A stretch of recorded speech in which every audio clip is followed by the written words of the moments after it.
We all know the challenges of being a board leader. COVID-19, recession, climate change, big data, the 4-day week, digital disruption, the gig economy. But what's the solution? Impact is a global board leaders network of volunteer association directors, developed by and delivered through a transatlantic partnership between association specialists, Brewer Pratt Solutions and Consort Strategy. Intended to stimulate discussion and debate, educate, inspire and inform fresh approaches to governance leadership. To find out more, visit associationtransformation.org and make sure your solution has impact.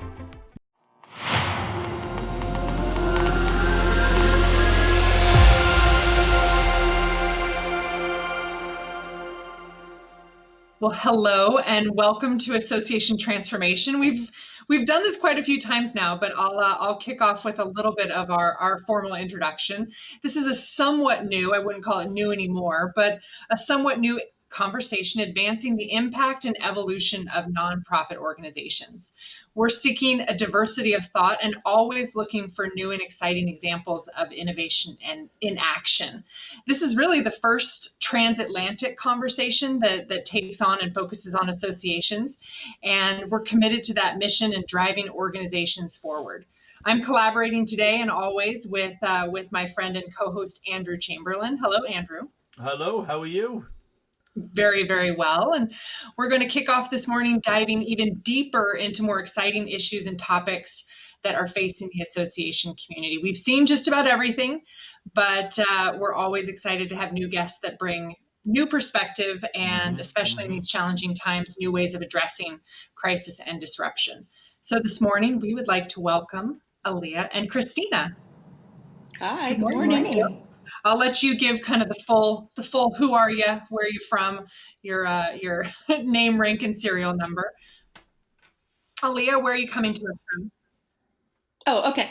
My name is Aliyah Horton. I am the executive director of the Maryland Pharmacists Association. I've been in the association management realm for over 25 years now, in a variety of different practice settings for professional societies and all different kinds of topics. So been around for a little while and happily middle-aged. Years. My gosh, your skincare regimen is amazing.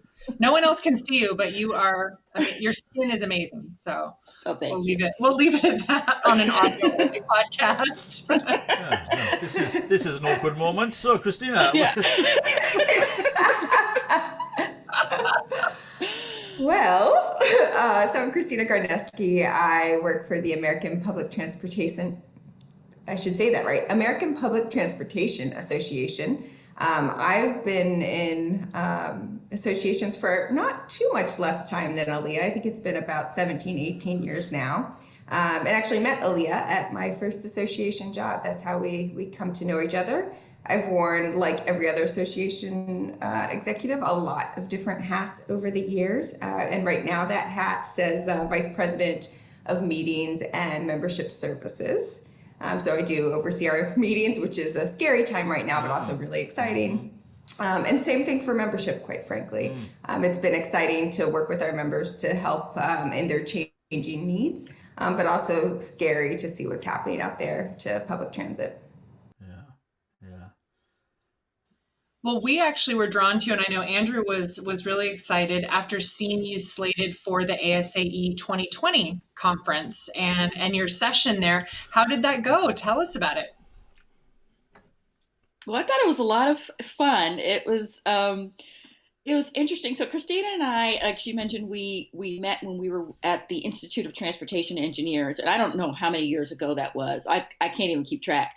But we usually try to get together. We work very well together, and we kind of have different approaches to things. And we always try to figure out, like, what's something cool that we can talk about. And she reached out to me, and I was just kind of like on the verge of burnout. And we were talking about different things we could do. And she and I like to share the books that we read and different things that are going on. And it just sort of evolved. And we were trying to come up with these names for the session. And I was like, you know what about Executive SOS? It went through many iterations, but we finally got to Executive SOS. It's like I'm trying to save myself here. And, just in talking to a lot of other association executives, we were all kind of dealing with the same thing and trying to figure out how to manage work and life and just keeping ourselves together so that we can be the best that we can be. And so that's kind of where it started. And she and I like riff off of one another pretty well. And so we just kind of went from there. Yeah, we do. And, we started this way before anyone knew what COVID was or is. And, so when we started this process, it was really more about just your day to day. How do we get through? How do we make ourselves better? And what does that do for our jobs? How does that make us better employees? And so we started talking there. And I'll tell you, when COVID hit, it was sort of well, this was supposed to be super engaging, and how are we gonna have an engaging session with people? But at the same time, we recognized, but people need this more than ever, ourselves included. So we were really excited to be able to do it. I was thrilled with the way it worked out. I do like virtual events. I think they're a lot of fun, and especially if you can get your people engaged. And we had one of those sessions where people were really willing to talk, which is great. Yeah, you did. And I think what people picked up on was something that the term intentional came up a lot. And we talked about how we go, as association executives, you go to a million conferences and you hear all this great stuff and you're excited, and it lasts for like 3 days because then the real work hits. And everything just becomes overwhelming. So we made a point to say, okay, let's take the kind of the best things that we've learned or that we're learning and really make a point to try to put them in practice. So we had committed to doing it a year, and we said, oh, this is kind of cool. And it was like, she and I were just talking about it and said, well, maybe we can do a session about this and kind of report our results and what we found. And it seemed like people were really into it during the session. We got a lot of really good feedback on it was just kind of feeling the same way and trying to manage. Yeah, I mean, it totally. Sorry, Lisa, I was going to say it totally resonated with me. I was sat there thinking, yeah, you're just describing my career, basically, of trying to cope. It's not, as you say, Christina, as you say, it's not just about COVID. Actually, the work you guys have been doing is clearly, I've been reading some of the articles and some of the posts that you've been putting up line over the last couple of years, and I think it's really important that people recognize this isn't just, and understand this isn't just a COVID response in a COVID situation. Actually, I have always found it difficult to strike that balance and to focus on self-care. And I think the higher up you go in the hierarchy, I think the more it feels like a self-indulgence to sort of worry about yourself. And I think that's true of so many execs I work with. You must see that. You must see that as well. Absolutely. And there's, I think, guilt that goes with it. And to me, one of the things that I think about a lot of times when you get that sort of, especially at like the CEO level, in trying to understand that by taking care of yourself, you're actually taking care of your organization, because you are trying to avoid burnout. If you get to that point of I'm sure we've all been at least close to what burnout feels like. And a lot of people become paralyzed and you don't get anything done. And that's not helpful to your organization either. Absolutely. Yeah, and I felt like with COVID and just within my age group, we talk about adulting a lot, but I'm also part of the sandwich generation where, my husband and I are dealing with aging parents who, let's be honest, have not taken very good care of themselves. And plus we're trying to shepherd younger children. I have an elementary schooler and one that's just started his freshman year in college, and trying to manage all of that plus work, it's a lot. And I realize if I'm not focused on trying to be the best I can be just mentally and physically, then it's just not going to work. And I don't want to put my children in the situation that we're in right now with that. And so, and with COVID, with all of us being in the house, not much opportunity to get out. Things are opening up a little bit, but it's intense. You got to have some release. So has COVID, with people working from home, do you think there's any silver lining? I mean, have people been able to strike a better balance being at home? I mean, in the trenches of their family every day, every minute, but has there been any kind of benefit to that work-life balance search? I think so. And I think it really depends on who you are. I've seen people kind of go in extreme different places. I have a coworker who was telling me how nice it's been to be at home with his kids and be able, as hard as homeschooling must be, to be able to take that time in the middle of the day to do an activity with his child as sort of a brain break has been really powerful for him.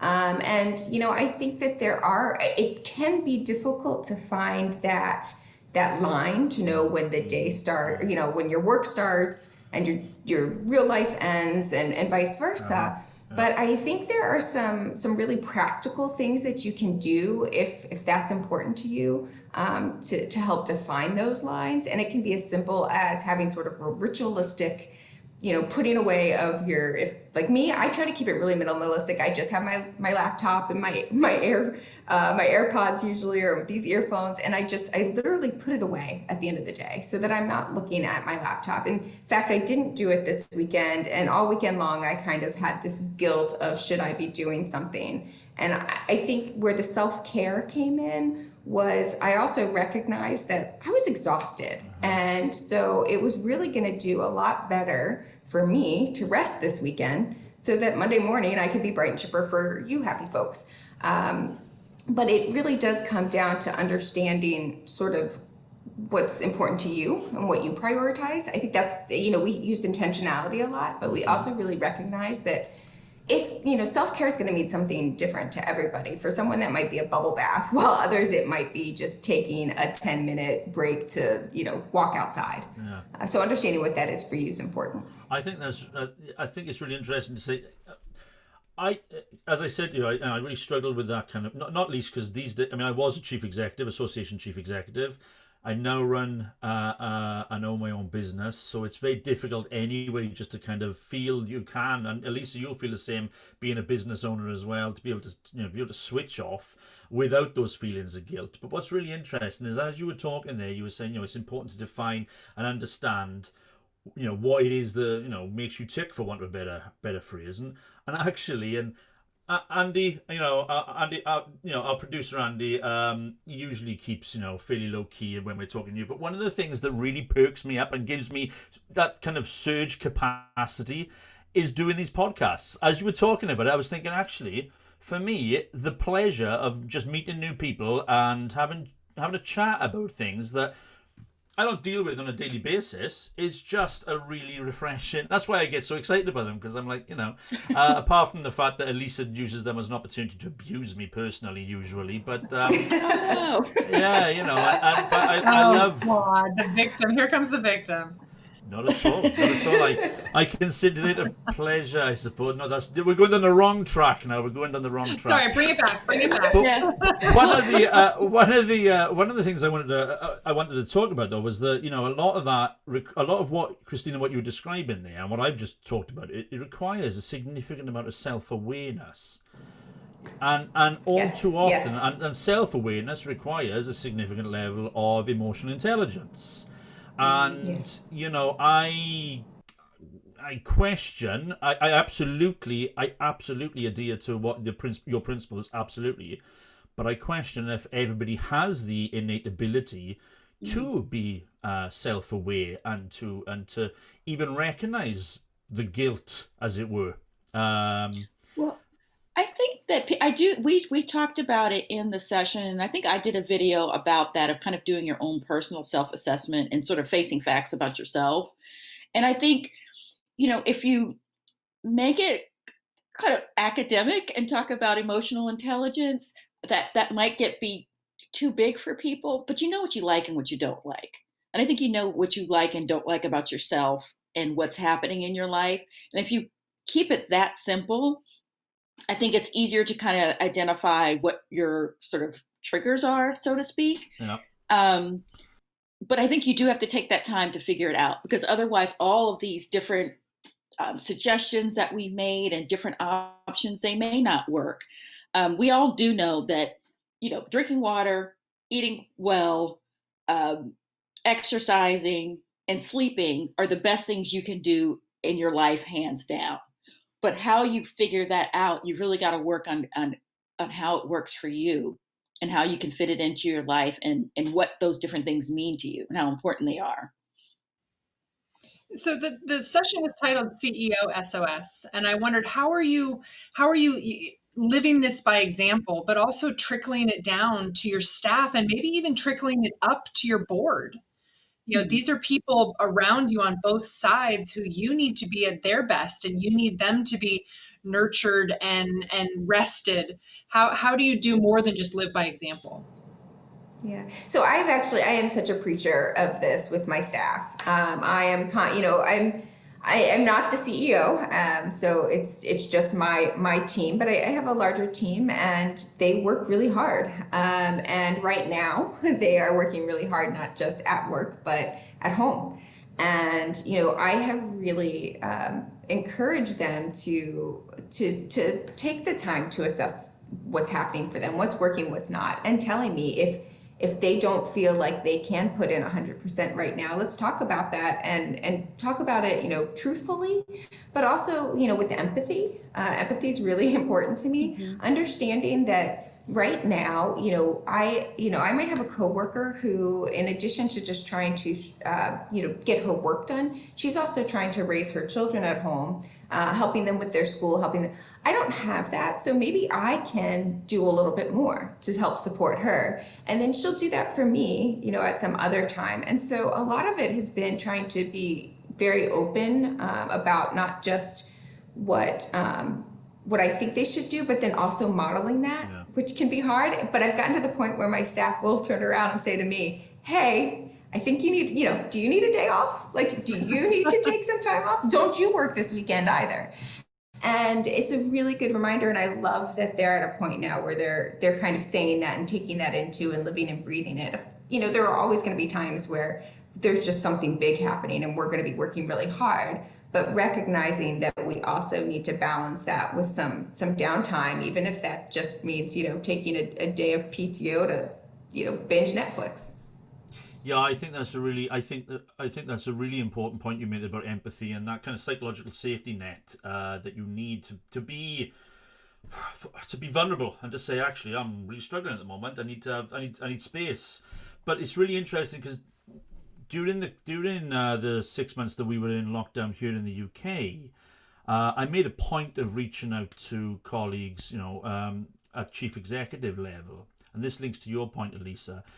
I made a point, every single one I spoke to, I said, and how are you doing? And they was all right, this, that, the other. And everyone I said, and has your president asked you how you are? And without fail, every one of them said no, and was surprised that I thought that their president should be asking them. And I think that really, to me, exposed a big failing in the culture within at the senior leadership, at the very, very senior leadership level, a failing, because I know that these chief execs were, in terms of the hierarchy, looking, they were wanting to understand and to ensure that their teams were getting what they needed in terms of support, but they themselves then didn't seem to think it was either necessary or expected that the president or the members of the board should speak to them and say, and how are you doing? It was almost like no, that doesn't happen. And it actually, conversely, felt for a lot of them that they were having to nurse the board through a crisis rather than, be two sides of some kind of a leadership coin where they were supporting one another. It was all about giving the board assurance rather than the board reaching out and saying, right, how are we going to do this together as different aspects of the same team? I don't know if you got a sense of that. Yeah, so I'm thankful my board president actually did reach out to me, and my experience is probably is different than Christina's because I represent a healthcare association, and while a lot of medical practices actually closed, the pharmacy stayed open. and we were having to deal with a lot of policy and regulatory changes like every other day.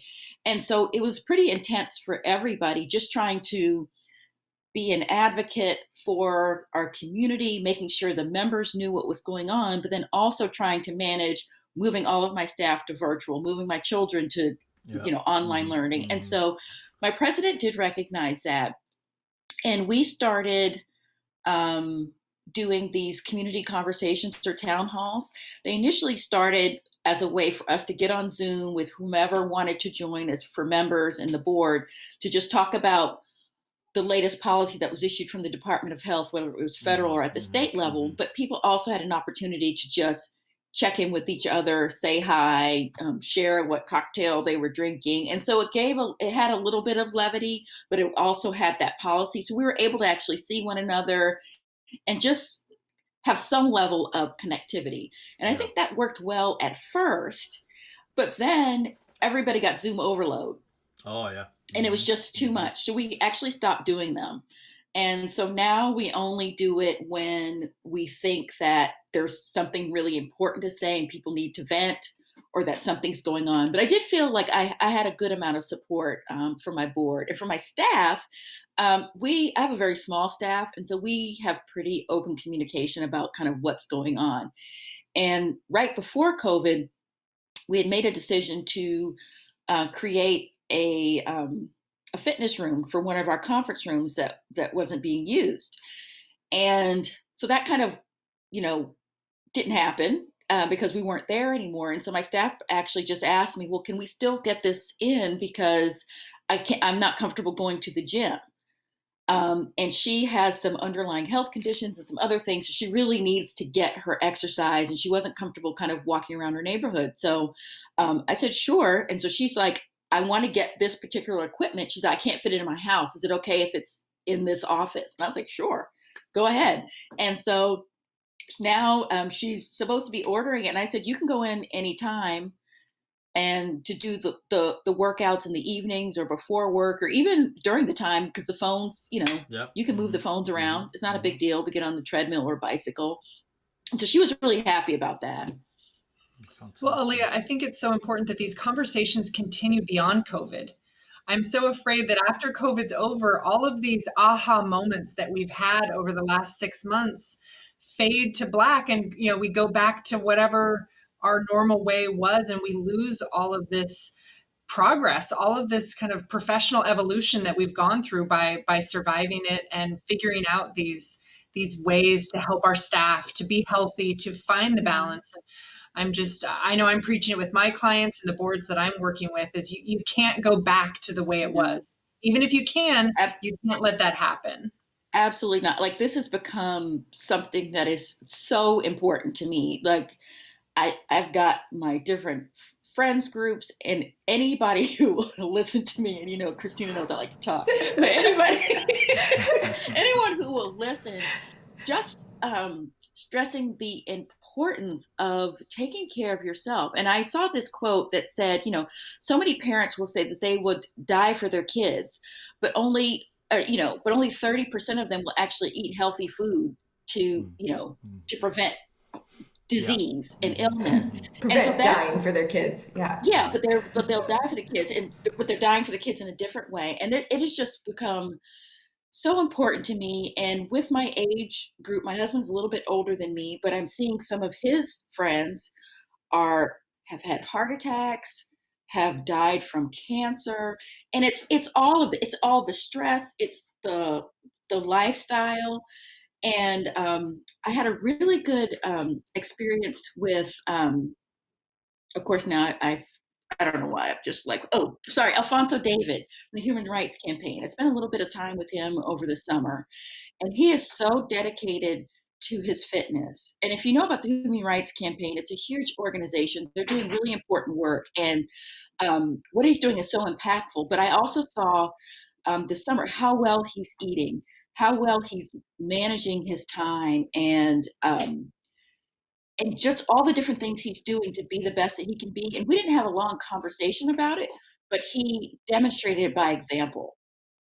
It was just how he walked. And so that's what I'm really committed to doing that. down 15 pounds. Oh. Yay. About that. And it's not easy, but I'm really committed to it. And you know, I've talked a lot about that because that's like on my mind right now is really the fitness in eating. But all of that, if you're doing that, it makes managing your time and managing all these other pieces so much easier. Well, good choices spawn good choices. Yes. Yeah. Yes. Yeah. That's a good t-shirt. So, yeah, I wanted to lose 10 pounds during COVID, and I only have 22 more to go. So it's going really well. Well, I have to say, I'm actually the big success was during our session. I showed my little chart where I had marked off that first 5 pounds. And the funny thing is that I went on this vacation and it was just a hot mess. And so I gained all this weight during the vacation. And so now I'm back to where I was at that point, but I'm still very happy about it and I'm committed to it. So I'm back and I cannot start using that chart again because I'm where I was when I lost that first 5. So I had to lose the 10 plus the 5. So it's a work in progress. We're all a work in progress. We're all, yeah. Well, you know, earlier you'd asked a little bit about sort of silver linings during all of this. And, you know, one of the things that we've talked a lot about, I think, for organizations is that we should be experimenting. Like there's no time like the present to actually try different things. And I think that's true for our self-care too. Experiment, see how it works. Yeah. That's kind of what our whole Executive SOS was all about anyway. Mm-hmm. But this is a really good time to find out what you like. You know, exercise is really important, but if you don't like what you're doing, you're not going to stick with it. So try a ballet class. I mean, these are all on Zoom now. Mm-hmm. You know, try strength. You're going to find something. Or if it's walking around your block and maybe one day it's 1 block, the next day it's 2 blocks, but trying different times of day. Like the idea is that, you know, the nice thing right now is for the most part anyway, employers aren't necessarily holding you to the typical 9 to 5. You have to be at your seat. People are, I think, a little bit more flexible. So use that flexibility, see what works for you. You know, one of the things that I talked about doing is, you know, taking up 30 seconds or a minute every hour to just get up and move. And maybe that's where you begin. I think, you know, it's interesting because I've read some, I think, disturbing articles the last couple of days, and they are really talking about dinosaur organizations. Businesses, organizations that have been forced into a new way of operating that they would never ever, or if they were going to consider it, they were not really going to look at it for another 10 years hence. And what's really interesting is that that you know, this goes to your point about all, you know, the good things that have come out of this. What we don't want to do is allow the dinosaurs to reclaim it. To reclaim an awful lot of the bad practice that was happening before this pandemic, set us free, if you like, and remove the shackles of some of the most archaic work practices you can imagine. But you know, in the UK, now which I'm not going to say who I think it is in case I got it wrong, and next thing you know, Elise is going to get sued. So, but our company has had software installed on everybody's machines so that they can monitor that they are at their desks and online when they should be. Now that definition, yeah, exactly. Yeah, no, Christina, exactly. Yeah, I was like, oh, come on now. Yes. Yes. There it is. Emoji. There it is. Yeah. Yeah, you know, and it's like, oh my god. No, they try to brush it off as a, oh, you know, it's to do with financial assurance to make sure that, you know, we're billing properly, blah, blah, blah. All of nonsense. It's just control. It's control because you don't understand and because you fail to embrace the opportunities, because you don't have the vision to want to embrace those opportunities. And I just want to make sure, I think it's imperative upon us that we continue to have these public conversations so that we don't let those dinosaurs recapture the past, basically, and try and enforce old ways of working that are no less or more, well, I think they're possibly less productive, in my opinion, than the way we've, you know, started to work now. In fact, it's really interesting. Again, I saw Henley Business School published some chat online on LinkedIn today, actually saying, oh, you know, remote teams, if they're not together ever, they don't bond. Now, obviously, Aliyah and I are quite a far way. We're a few miles apart. I think we have a pretty good relationship, to say the least. We've never met. Never met physically, and yet, you know, she feels it appropriate to abuse me at every opportunity. You know, it's a good sign. Yeah, indeed. You know, my business partner is based over in Calgary. I've got team members in the north of England, team members in the south of England. We never have had the opportunity to come together as a team, and yet we're hugely productive because we're finding new ways of working, and we're giving each other opportunities and space for that to bring us right back, for that self-care. And, you know, we're saying, like, it's not indulgence. You just crack on, do what you want to do. I don't care how you get there. I don't care how you deliver something. Do what works for you. As long as we get to where we want to get to, you know, follow the path you want to follow. Is how I see it. Two things on that. So one, I actually was talking to a colleague whose company, she's a senior level staff person, but her company has that policy about the mouse.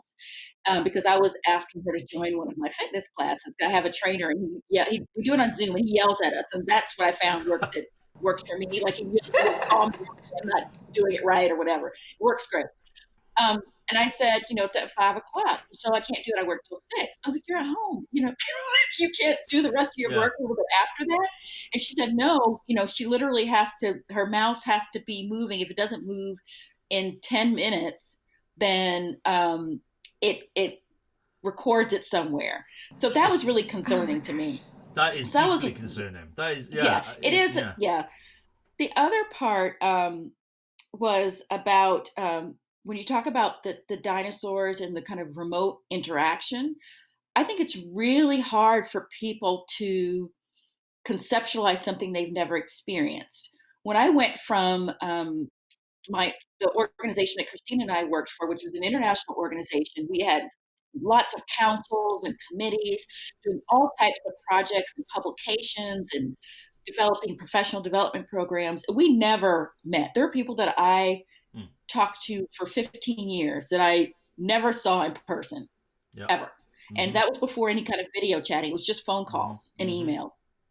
And we were very productive. And at a certain period in my current association, we were kind of battling out a little bit, where I felt like we didn't need the large space that we have, because pharmacists are very busy. They work really hard. And if you're tired and burnt out and stressed out and dealing with, medications, dealing with sick people, the last thing you want to do is drive 45 minutes to an office building for a meeting. And they just could not understand, well, what about the community? What about the connections and that sort of thing? You're going to lose that.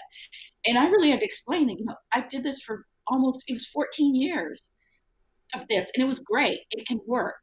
And you don't have to physically be in the presence of people. But they don't get it until they actually experience. So now they're seeing it. And so no one wants to come to the office.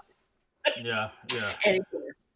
Well, change is scary, and I think change is scary for a lot of people in different forms. And maybe the most important thing for me coming out of this, and I think Christina, you chatted about it earlier, was the vulnerability and the opportunity to be honest and open and express, convey your needs, convey what's missing for you, what you're struggling with, and maybe as we all work our way through this, and our organizations work our ways through this, that can be the ultimate silver lining.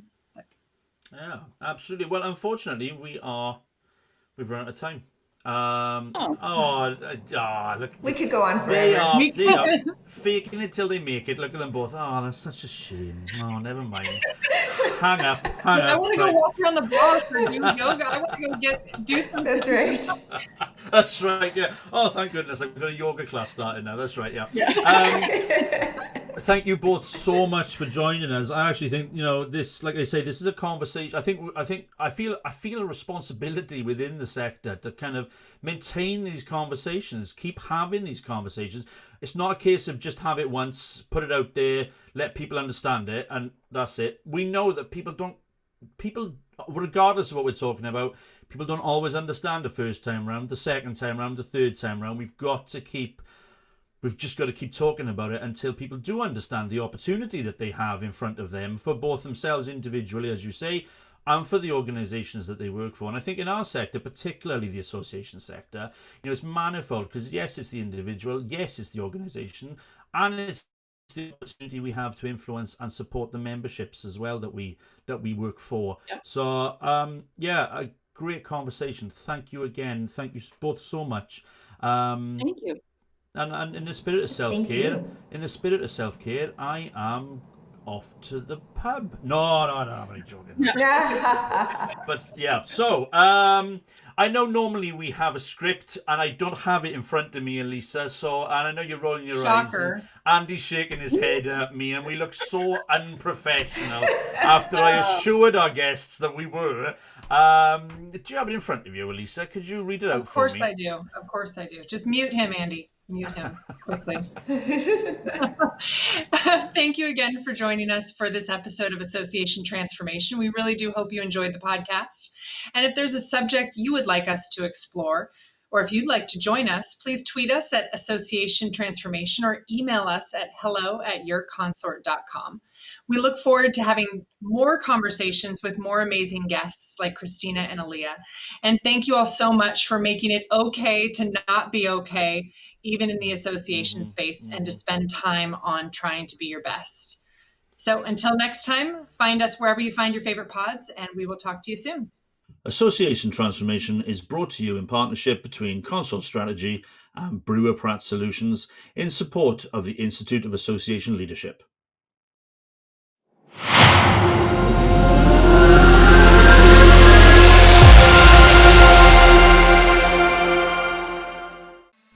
As a graduate from the Impact Programme, you can expect to build the tools and frameworks needed to refine your leadership style, refine your skills to face boardroom challenges, gain the aptitude to embrace boardroom opportunities, develop strategies and expertise for driving organisational change, increase your knowledge of innovative corporate governance practices, expand your capacity to understand, support and collaborate with your staff and senior executive, as well as accessing a global network of board leaders and a library of templates, samples and best practices.